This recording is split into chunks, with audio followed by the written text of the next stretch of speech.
Nungsiraba marupsingbu Elizabeth Ilangbamna taramna ukchari.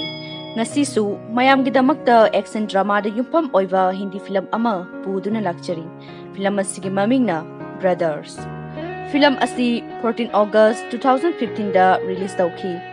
Film asigi director na Karan Malhotra amasung film asigi producer na Karan Johar. Film asi nambada changkiba senfam na 82 crore ni aduga film asina tankiba senfam na 123 crore ni. Film asida yauriba character singi maming khara pallabada main role oiriba David Fernandez ki saktamda Akshay Kumar. David ki loinabi oiriba Jenny Fernandez ki saktamda Jacqueline Fernandez. David ki manaunupa oiriba Monty ki saktamda Siddharth Malhotra. David amasung Monty ki apokpa oiriba Gary Fernandez ki saktamda Jackie Stroke. Isai sakpi oirivi Mary ki saktamda Kareena Kapoor. Principal amagi saktamda Kulbhushan Karbanda. Sports chairman oiriva Peter Viganja ki saktamda Karan Kumar. Monty Kos ki saktamda Ashok Lokhandi. Loka ki saktamda Kanan Steven. Film asi fight scene yamna yaubana maram oiraga explanation asi tenbagi machak ama oi maram asina mayamna explanation asi telibagi maram asi khangjinbina bahaijari aduga explanation asi tawjarakpada wahai watada soikhilan khiba yauragasu mayamna ngakpiyu haina haijari mayam adudi hauzik film asi kari kamdawbano haibadu explanation asidagi punna khangminarasi film asi haurakpada sports chairman na Mumbai da street fighting ki chang hengalakpana mahakna right to fight R2F haiba lek ama tawduna Indian street fighter singbu hena awang mathakta lainabagi pandamgi wakhalon gi paudam adu television da phongdokhe somdasu Gary jail dagi thokpa numit oiraduna magi firon sing adu jailer adu dagi lawraba matung magi money bag tagi magi lohongbagi ring adu lakthoklaga magi khutta sikhi aduga magi nupi Maria gi photo adu yenglaga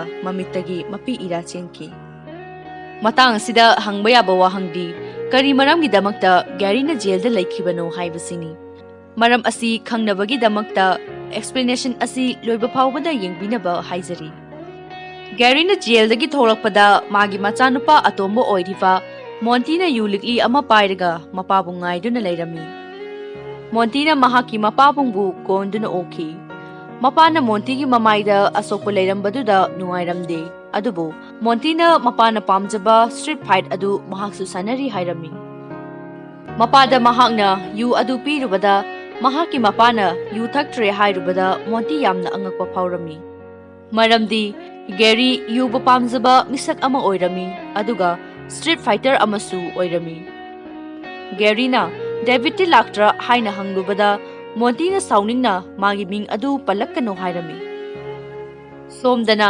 David magi masanupi Maria gi birthday harauna pangthoklami Jenny na mapa macha harauna leibadu video namlami somdasu Gary amasung Monty makhogi yum yaurakhe Gary na mayum yauruklabada magi nupi Maria bu ningsingladuna angawba amagumna tawbadu magi macha na ngakna yenglami Mapagi mamita mamabu uraduna choiron oina nganglami aduga upugi mingsen adu thugairami Monty na mapabu khamki Gary na leikhidraba mahaki potlam sing asi karidamak thamlibano hairamlaga Gary tumina chatki David physics ki oza amani mahakna class da video camera sijinaduna gravity gi matangda taklami aduga angangsing aduda posak amana tarakli basi gravity na ni hairaduna blackboard ta iduna leiringaida satra amana David ta magi tatu adu yengjage hairami tanja aduda school ge principal su laklami aduga principal na khara nungaitabagi mami ulamlaga chatkirami David bank tagi loan lawrubadagi singnaba matam anirak chonthara faw piba ngamdabagi bank ta hainabada bank tu yaramde bank manager aduna hai hoi nangi nachanupido heart problem lei haiba budi yai adubu aikhoina makha na pibagi option di leitre haiki maduda David na khumki aigi ichanupi na narisidi kidney ni adubu nangdi heart ni hayamlaga maha wakhal nungaitana car thoduna laklami Mana sum lakpada street mi khara funaduna sen thanabadu urami. David school gi oza ama oirabasu school adugi salary aduna magi machanupi gi laying bangamlaktavana mahak mi sing funaduna sen tanba tarami. Maramasina mahak na mi funaba yawnaba changsilami. Asumna David miyoi amaga funarami. David na miyoi adubu phuraba matung makhong karan chanduna miyoi adubu mana maithiba piki. Somdasu Monty amasung mahaki babaga fight club ta laktuna mi singna funabadu yenglami. Monty gi course adu laktuna Monty da mahak adu anauba record ama thamgadabani hairami. Gary na sum leiringai da Suleiman gi machanupa pasa laktuna hairami. Mahak adu Suleiman gi machani haina. Gary Suleiman sports chairman makhoi asi street fighter oina hominarpagi mami adusu film asida na koina na uhali. Gary na pasada hangki mahaki mapa adu kari kamdauri haina. Maduda pasana mahaki mapadi laikhidre hairami. Somdasu phunavadu loikhirami. Pasana mathangi fighti magi fighter gi fight ni hairami. Pasana khanglaki mahaki fighter ga thengnagadariba miyoi adu Gary gi machani haina. Gary gi manaktagi thoklaklaga sports chairman ga wari sanarami. Maduda pasana hairami. Masa khudingmak mapagumna tawni haibadi leite haina. Gary amasung sports chairman makhoi lapna salam tawnaki. Monty ki fight tawbagi matam haibadu oiraduna Monty ring da changlami. Asumna Monty adu Mustafa ga funarami. Makhoi ani kanna funarami. Gary na Monty da karamna Mustafa bu phugadage haibadu law lawduna taklaga Mustafa bu Monty na fuki. Adubu Monty na mapagi wa adu taringai da Mustafa na kinna thilaktuna knockout chatki. Asumna Monty maithiki. Pasana sports chairman da hairami. Mahaki fighter adu yamna phaba fighter ni haina. Maduda sports chairman aduna R2F league tadi asigumba fighter amana yamna laina maithiki ba yai. Aduna nange fighter asi khara hena hotna halu hairam laga chakhi. Monty amasung Gary lambida halakhi. Maduda magi mapana Monty da sairami. Aphawba fighter amagi machana maichiba haibasi magi su ijat tabani haina. Gary na su Monty na punch tawba matamda aim laitana punch tawi. Aduna mina khudong chaba phangkhibani haiduna taklubada Monty na mangonda taklakanu haiduna mapada haiki. Maduda Gary na nungairamde. Monty mana pairiva yu adu thakke tawravada Gary na yu adu mullaga thakkanu haiki. Monty na hai nangnadi punsiga oina yu thaklaga karigi aibuna thingliba. Maduda Gary na khumki. Hoi ai yu thakpa mi ama oiki. Adubu aigi punsida yu thaklubana stamina amadi khudong chaba kaya amasung punsida manghanki. Aduna nangna masi sizinnaravadi nangsu aphawa fighter ama oibungamlo. Fighter ama oibasi arrive nate. Aduga nangdi David kasumana de haiki. Maduda Monty adu thawai nungairamde. Aduga Monty na hai. Hoi chumme. Ai David kamana de. Aduna ai mafam amada oina leirurage. Haiduna chatki. Gary su sauningduna mana pairiva yulikli adu thugaiki. Somdana David na athengba ahingda mathanda leivaduda Jenny na laktuna David ki mamai du yenge taubada David ki mamai adu lotki. Adubu mana namdana yengki. Jenny na magi mapuroibagi mamai da asokpa leirambaduda mahak na khangki. Madudi David adu amuk hanna funaduna sen tanba haure haina.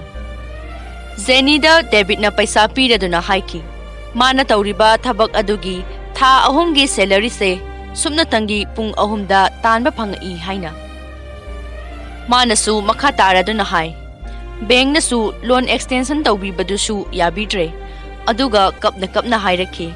Karigumba Mariada khudong thiba ama thoklaklabadi mahakna kana amatabu ngakpiba ngamloi haina. Jenny na su haiki. Karigumba David ta khudong thiba thoklabadi kana amatabu ngakpiba ngamloi. Hairaba matung mabani nushina konaki. Mathangi sinda satra singi manaktagi satra amana makhoigi oza ama Kolava Fight Club ta ui haiki. Maduda makhoina kanano haibadu khangninglammi. Adumna leiringayda David adu class sanglakhi. Aduga Swami kowa satra amana David ta hangki. Sir na soklibadu Kolava Fight Club ta yaurubagira haina. Maduda David na kumki, Swami, nangi chengi jip adu singkhatre haina.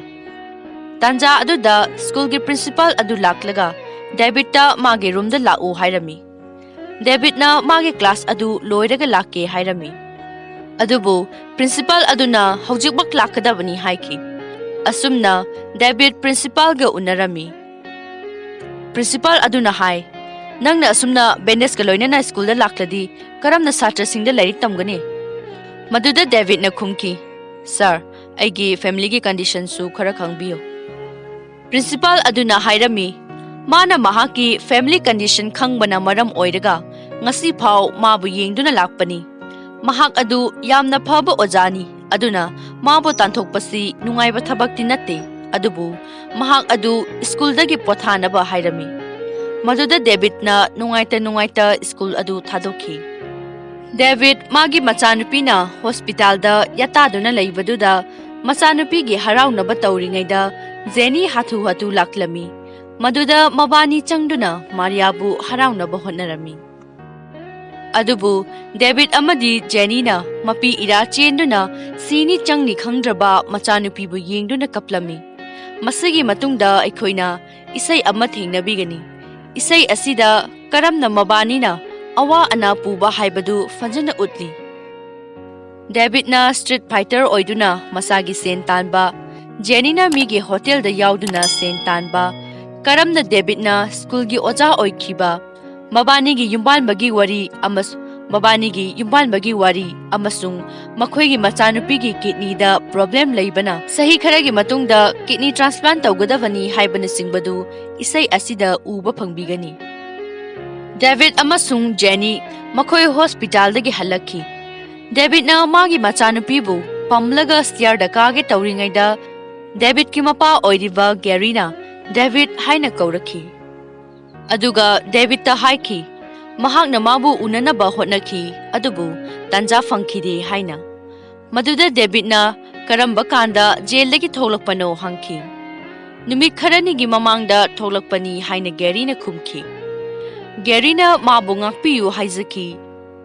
Numit adugi numidangda thokiba thodok adu soikibani haiki.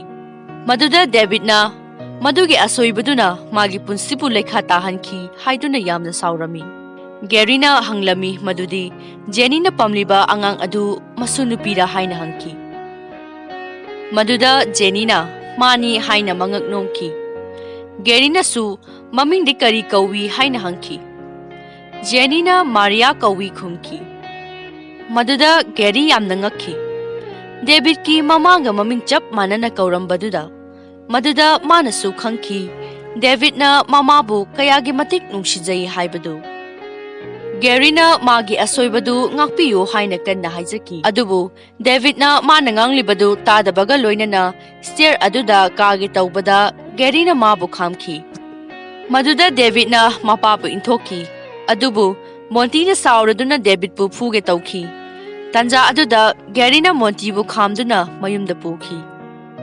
Monty na nong yamna khakpa ahing aduda magi babagi roomdagi mingsel thugaibagi makhol ama tarakpaduna changlaga yenglubada mingsel adu mapana thugaiduna amasung yu ngauduna magi nupi Mariabu nungshi haiduna machinda sonduna leirambadu thengnaki. Magi babana machanupa David nasu ngakpi bangamdre haiduna yamna warauna kaplami. Monty na faduna mapabungi pukningbu themjinki. Monty thawai nuwaitaduna yu thakna mana imung aduda ihan hana lakhibagi wari adu ningsinglami. Film asida uhalibasi Gary na Mariana taba Sara kauba nupi amabu laubagi mami uhali. Adubu Sara asi mayumda khanghandana lauba nupi oirami. Laibak thibadagi Sara adu laikhidre. Maduda Gary na Monty bu mayumda puraktuna laikhibagi wari adusu uhali. Monty na yum aduda ahanba lakpa numita magi mayamba David na mabu kayagi matik luna tawbikhibasing adu ningsinglami. Adubu Mariana di yamna thamoy soklami. Monty sum changlakpada calendar ama urami. Aduda Davidta hairami, ngasi asi aigi birthday ni haina. Maduda Mariana taraduna, sangom glass ama puthораklaga birthday pangthokhi. Mariana su Monty bu macha ama gumna yokhi. Masidagi aikhoina isai ama thingnabigani. Isai asida David na Monty bu kayagi matik luna tawjaba, mina mangonda oktabigi macha haibada David na phuba amasung David na funaba practice tawringaida mapana yu thakpada sauningbana chingba kaya asi upa phangbigani. Monty gi birthday numita Gary na yu ngauraga halakhi. Maduda David adu yamna saurami. Gary na saragi ming panduna Mariada nushiba phongdoklubada Mariana angang singi mamangda mana saragi ming palakpaduda yamna sauningladuna makhoi ani khatnarakhi. Maduda Mariana sauraduna Gary da khubak na thaki. Aduga Gary na Mariada khut halakpada soikhibadagi Mariagi makokta soktuna laikhi. Maduda David na mama bu nungshina kauduna kapsakhi. Mariana taibang pan thadoklamdaida Monty bu makhut khatuna kaukhi. Aduga Monty su changsilakhi. Adubu David na inthoktu na haikhi. Pumnamak asi nahak na thokanbani haina. Asumna Maria laikhidre. Aduga police na Gary bu phaduna jail da laikhi. Amasung David amasung Monty yanakhide. Monty ga Mustafa ga funabadu Gary na yengba laklami. Aduga pasada Gary na hairami. Hana Monty bu maichiba pikraba miyoi asiga ichaga funa haliba karigino haina. Maduda pasana Monty na refight tawsi hairakpadagi tawbani haiki. Asumna Monty amasung Mustafa punaki. Monty na Mustafa bu tamchina phuduna mai pakhi. Mai paklaba matung Monty mapagi nakta laktuna mana phunabada David ni khallaga phunabani haiki. Pasa yamna sauninglami. Magi right hand oiriba Mustafa bu doctor na phunaba ngamlaroi haibaduda. Pasana sauduna magi phone adu langkhaiki. Maduda David adu leplaga leirambadu ubada pasangaklami. Somdasu Monty na mai pakpagini haina party singduna yamna haraurami. David na pasada chance amatang piduna mabu phunaba yahalu hairami. Adubu pasana R2F hairiba phunaba asi kolaba gumbagi street fight natte. Aduna nangdi nupi angang leiraba miyoina kanaroi haiki. Adubu mana haizaman badagi pasana trial oina chance ama piduna nupa amaga David ka funa halami. Asumna David na phuduna pasana mabu yaninglami. Aduga Monty na su party adudagi hainada na thoglakhi. Sports chairman na R2F hauragani haina reporters kayagi mamangda haibaduda reporter amana hangki. Street fighter sing asi legalize tawbara haina.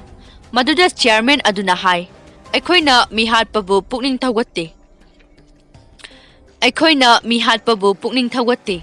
Aduga street fighter hairibasi aikhoina mixed martial art ni. Aduna makhoibu chakhot handuna India asibu chakhotnaba amadi masa masagi history thamjanabani haibadu Monty amasu magi coach ka loinana TV da yenglami. Maduda magi coach na chairman da haina bige hairami. Somdana pasana David ta call tawrakpadu Jenny na oklami. Aduga David amuk laktuna phone da wari sanabada pasana David pu R2F ki selection phange haiduna harauba phongdokpadu Jenny na yamna nungairamde. Jenny na David ta haiki. Nangna ringda changma matamda mahak amadi machanupisu yauri khanduna chatpiyu hairami. Aduga mage fight adu Jenny ri yengba ngamloi hairaduna mabani nungsina konarami. Mathangi sindagi aikhoina Monty amasung David na practice tawduna leiba mayamna ubigani. Makhoina practice tawribasi R2F hairiba tournament asi yaunabani. Aduga amaromdana sports chairman na hairiba tournament asida international player kayana saruk yaduna achoba league oiduna Indian player kayabu masak takpa amadi life changing oigani haina television news kayada phongdoki.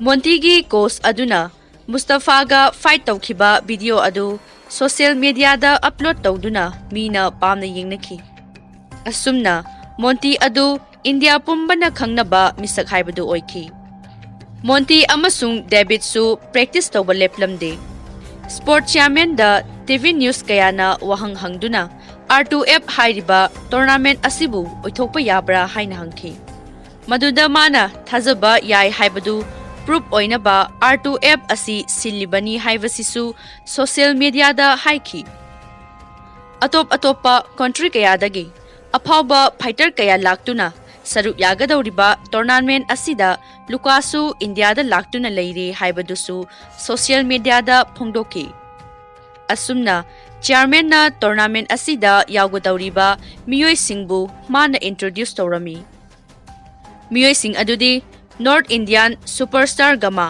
mahak asi 2009 gi Olympic bronze medalist ni mathangdana Italy gi Hammer ni mahaksu yamna sachiba MMA gi fighter amani mathangda Ronnie Cross MMA gi oina world championship ahumlak lawkhraba miyoini mathangda Tenjin Yana mahak China gi amakhakta ngairaba Solin fighter amani mathangdana Monty Fernandez oirami mahaksu internet da viral zakhiba fighter ama oirami mathangdana physics ki oza oiramba David Fernandez oirami asumna chairman na introduce tawbaduda Gary na David yawrambaduda yamna ngaklami reporter amana David ta mana tawriba thabak asina matik chare haina khanbra haina hanglubada mana haiki matik chaba chadaba ai khangde adubu aigi family gi damaktadi matik chaba chance amani adugi wahai adu tabada Monty yamna ngaklami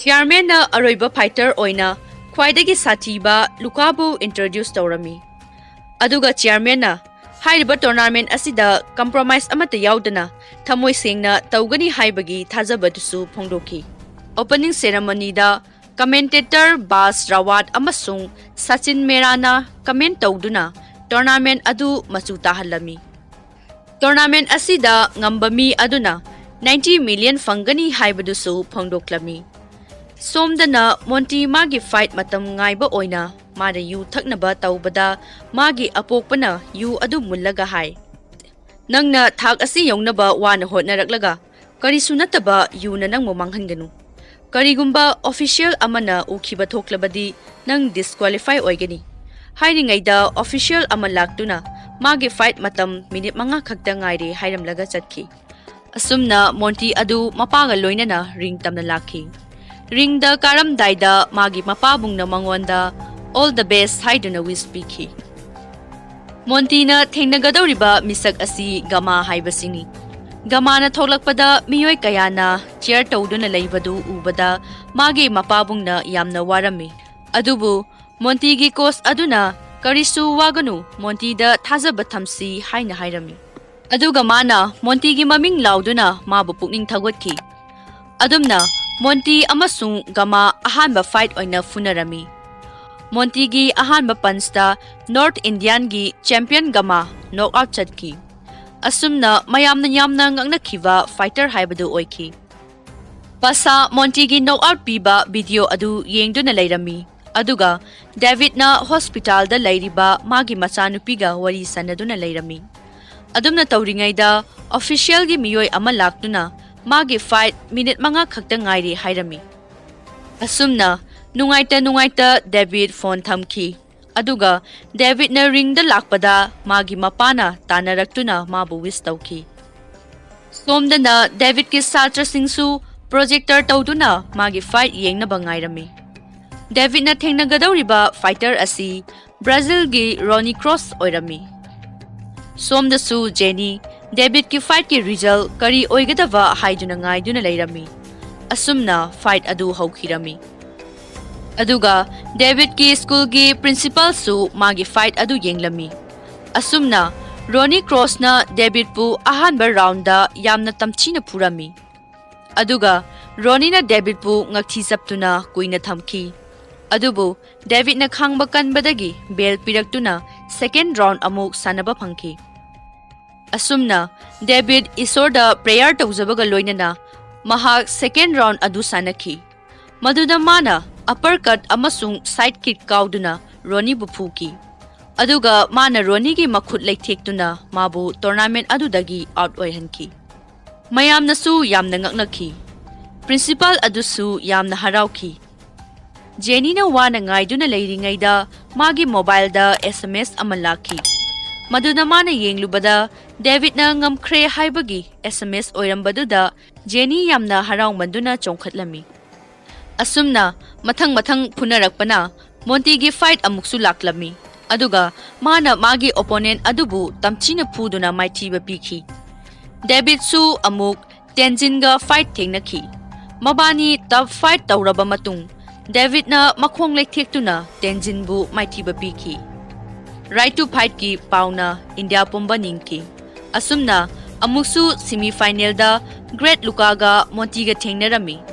Luka na Monty bu yamna tamchina phuki adubu Monty na chance yengduna super hit punch tawduna Great Luka bu maithiba pibadu ubada mayamna yamna angakpa phaunaki. David su hammer ga phunaba tarami. Mana phunage tawringaida pasana magi nupi lae haibadu khanghalami. Aduga Jenny na David ta wispiki. Asumna hammer amasung David fight tawki. Hammer na David bu yamna phuki.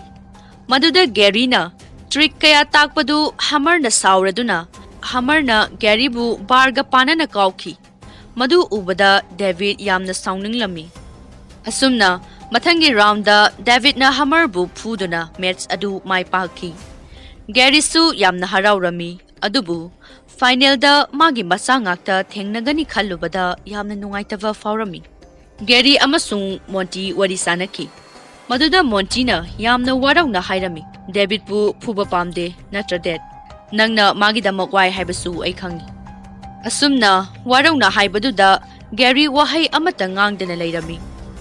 Somdasu Jenny yamna nungairamde David ka Monty ga funagani haibaduda. Adubu David nadi magi masagi khallaga funarage haidun leplami.